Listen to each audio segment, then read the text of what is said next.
Salut ma bande de curieux, bienvenue à un 11e épisode du collectionneur.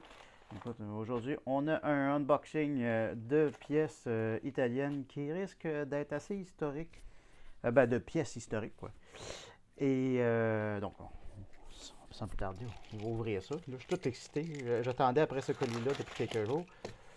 Et j'avais ben hâte de vous montrer ça. Oh, pardon. Il là là. Comment on va ouvrir ça? Ok, c'est là. Il y aller tranquillement. Je veux pas maganer les pièces. Ah ouais, c'est emballé en plusieurs étapes. Oh là! Mais c'est bien ça, ça s'emballer comme ça. Oh là là, déjà, moi, je vois des affaires qui je trouve qu'ils ont de la fun là-dedans.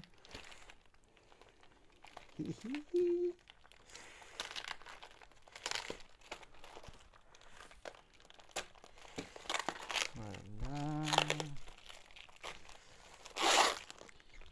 Fait que,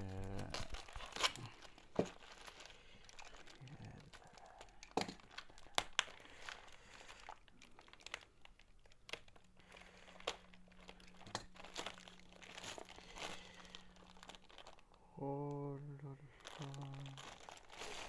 Ouais, je pense qu'on a un méchant lot. Le fun. Bon, à vérifier si effectivement c'est toutes des bonnes pièces. Hein? Déjà. C'est quoi ça? Ah, voilà. Voilà une des pièces que j'avais spotées.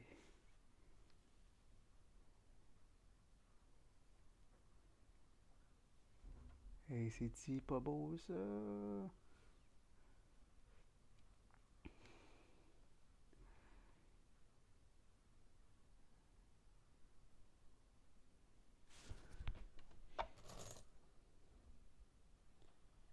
Et tabarouette, celle-là est gigantesque.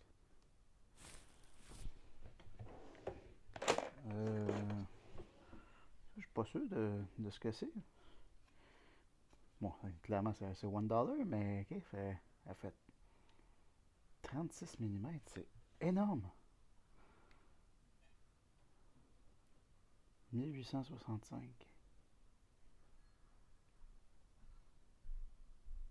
Y a-tu des pièces de même en 1865? Ce modèle-là? Ah! Facsimilé. Ah!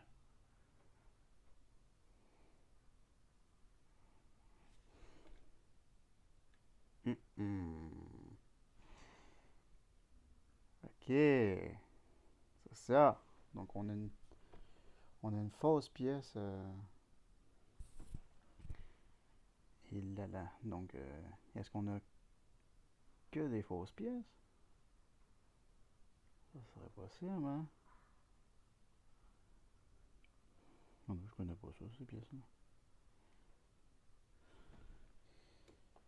Et là là.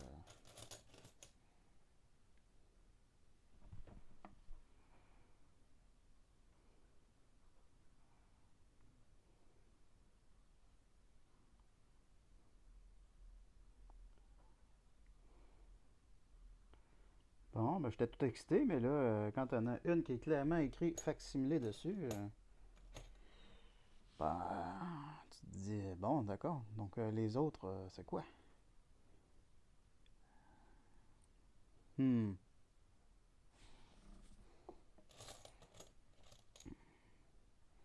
Oh, il me semble que ça, c'est pas très lourd, ça.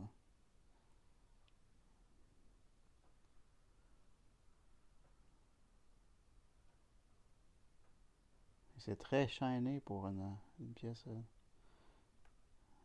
de 1813.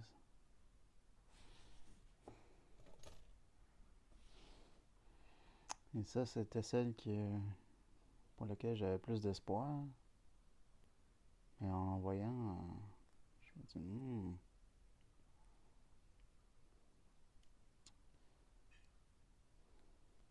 peut-être pas. Hein.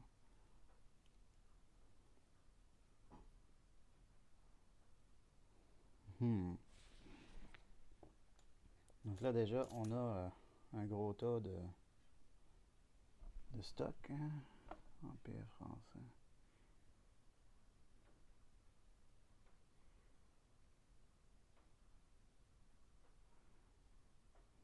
Hmm. On a-tu affaire à des vraies pièces ou pas? Parce que ça, ouais, ça m'inspire pas, ça. C'est très léger, ça. Hé là là.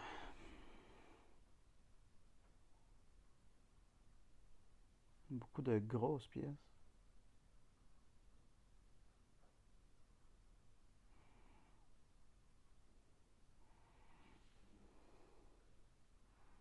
Un peu d'écriture sur le côté, déjà. Bon, ben je vais. Va falloir que. Bon, d'où il y en a donc, oui, il y a encore.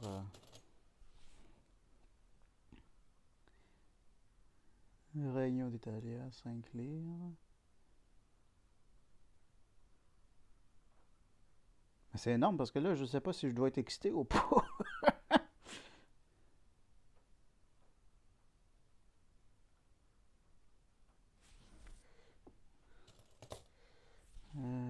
C'est quoi ça là? Vittorio Emanuele d'Italia.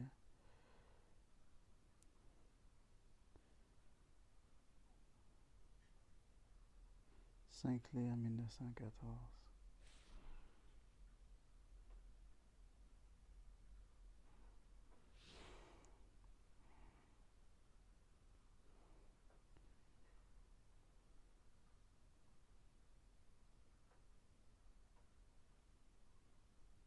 Hmm.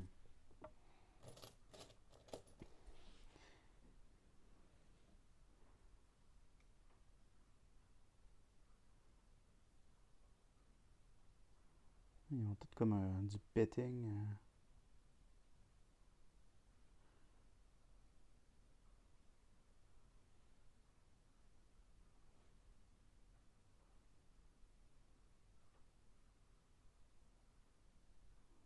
Hmm.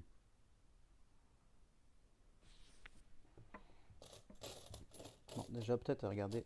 Attends, il y en a un autre.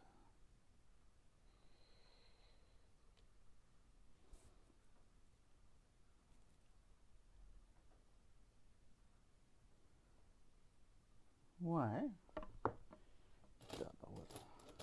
Checker peut-être que dans les pièces plus normales, il y a effectivement des trucs de la fun.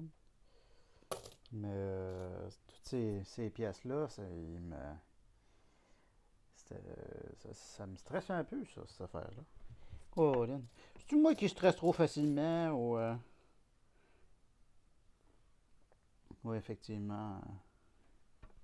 J'ai raison de stresser, je sais pas. Bon,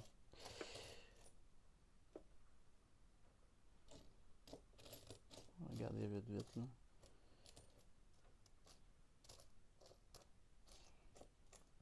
Ouais. Fait que, vite de même, je dirais que de tout ce qu'on. 20 cents Singapour. Là. Vite de même, je dirais que c'est ça qu'il faut investiguer. Puis après investigation, ben je vais faire. On va faire un retour là-dessus. Bon, à tantôt, mes chums.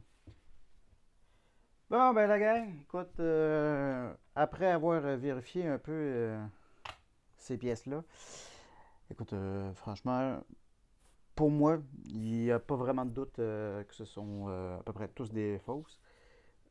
Déjà, quand la première pièce que tu pognes, il est écrit facsimilé dessus, c'est pas fac smile, hein, donc c'est pas fac on est content, non, c'est fac qu'on est déçu d'avoir acheté ce lot-là. Franchement, moi, quand j'ai vu le lot, j'avais des doutes. Je me disais, ah, peut-être qu'on a quelques bonnes pièces. J'avais pas vu qu'il y avait autant de ces pièces-là. Écoute, avoir su qu'il y avait autant de ces pièces-là, j'aurais demandé plus de photos. Je pensais pas que Enfin, voilà. Une des manières qui était plus facile de voir que c'était des fausses, c'était le poids. En fait, c'est tout simple, hein. Mais une pièce de cette grosseur-là et de cette épaisseur-là, qui serait en argent, devrait peser 25 grammes. Et là, on était à 22,83, ce qui est trop, trop de marge. Si on regarde, c'est bon, ici j'ai une pièce de 10 francs que je sais qu'est une bonne pièce. On voit la grosseur, c'est la même. L'épaisseur, c'est la même. Mais on a vraiment une grosse différence dans le poids. Donc celle-là, on est à 25. Et celle-là, on est à 23. Même affaire pour toutes les autres pièces italiennes. Donc on tombe à 22,97. 22,97. Et franchement, le look, en plus, bon, on le voit, ça n'a pas de l'air de bonne pièce. Ça n'a pas de l'air, c'est pas frappé avec autant de détails. Euh, voilà. Donc, un peu décevant parce que tu dis, bon, peut-être qu'au moins il y aurait une bonne pièce dans le lot des trucs qui sont pas ces 5 livres-là. Ben non, non plus, c'est à peu près tout des trucs très génériques des années, euh, ben, des années 80, 90, fin 70. Donc, voilà, donc je vais ouvrir un cas concernant ce lot. Je vais le retourner au vendeur ou faire une annonce au moins en disant que, comme quoi que c'est effectivement c'est des reproductions de pièces et non des pièces. En même temps, ça, je comprends même pas qu'ils avaient fait une pièce aussi grosse de Wonderla avec Washington en arrière, avec cette année-là. Ça n'a vraiment aucun sens. Et voilà, donc important de faire vos recherches, hein. Important de regarder. Tu sais, bon, ces pièces-là, c'est des pièces qui sont plutôt magnifiques, quand que c'est des vrais. Mais quand on a affaire avec ce qu'on a là, ben, on fait avec, hein. Fait que, c'est ça. N'oubliez pas de vraiment checker vos pièces avant d'accepter les lots. Comme ça, vous ne vous faites pas pogner. Hein? Bon, ben, on ne va pas les gagner à toutes les fois, hein? Oh, là. Comme on dit, au moins, ben, cette vidéo-là, elle pourra peut-être vous montrer qu'il faut faire attention quand on achète en ligne. Puis que, bah, on va vous montrer comment faire un emballage, hein. Parce que, bien sûr, moi, j'ai communiqué avec le vendeur.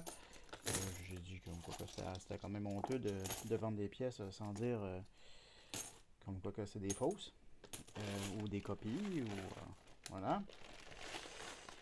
En plus que dans l'annonce que j'avais vue, ben, il n'y avait pas vraiment de moyen de le savoir. Parce que bon, les pièces étaient cachées. Il n'y en avait pas énormément qui étaient montrées dedans non plus. Dans tout ce que j'avais vu dans le lot, il n'y avait pas grand chose. La plupart que je voyais, c'était les pièces modernes. Et on voyait quelques pièces qui avaient de l'air plus anciennes à travers le lot. Donc, je me suis dit, ah, on va prendre une chance. Effectivement, j'ai pris une chance. Je me suis fait ce qu'on appelle communément burner. Ça qu'on dit au Canada, se faire burner, se faire brûler par une transaction. Ça arrive. Écoute, donc, je vais faire ça. Un beau emballage. Ouais. Un bel emballage. Voilà, donc l'important justement de peser ses pièces, de regarder les grosseurs, de regarder la largeur, de regarder aussi, j'ai fait un test auditif. Et effectivement, ça sonnait pas du tout la bonne chose, ça faisait pas du tout le bon ping. Donc ça aussi, Ça nous donne des indications des fois. Voilà, comme quoi c'est bien de vérifier parce que des fois, ben, on tombe puis ça nous évite de nous faire pogner. Puis donc, j'ai eu de la misère. J'ai de la misère à l'attraper. À attraper le bout.